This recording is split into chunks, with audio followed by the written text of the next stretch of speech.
Today we're going to talk about something that's very near to the hearts of all business people.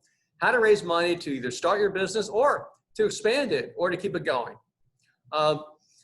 So we're talking about how to raise money, capital, so that you're able to grow the cash flow of your business, but also grow its value. Because if you grow the cash flow, you grow the value.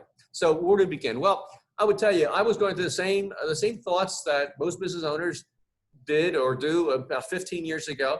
And I had a decent amount of debt in my company in various forms. Some machine loans, some this, some improvement loans, and they were all scattered.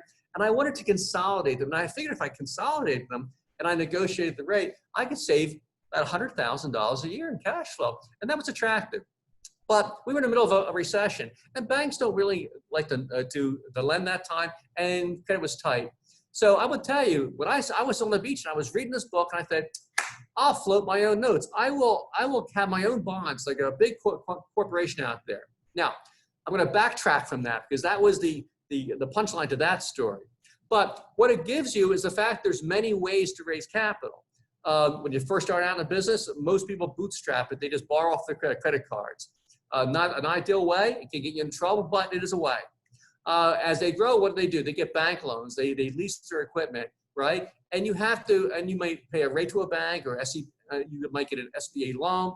It can be expensive or not, and the bank always asks for information.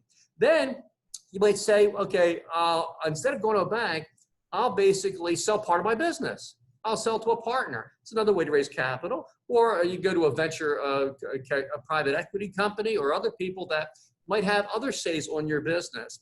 But there's various ways to do this. Mine would just happen to be a way that I thought of that in reading this book, I said, why not? And I actually went out and raised money, had my own notes for my company, which I had for 10 years, interest only.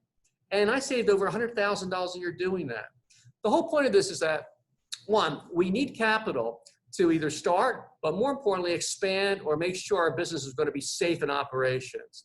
Two, there are many ways to approach this. Make sure you're talking to a mentor who has done this. Make sure you're talking to your advisors, but be creative too. Be creative. Look at other ways that are ways for you to make sure your company has the capital to grow cash flow and value. And again, you do this and you will, I guarantee you have a high probability of achieving your goals in your business, the cash flow you want in life, and living the life you want.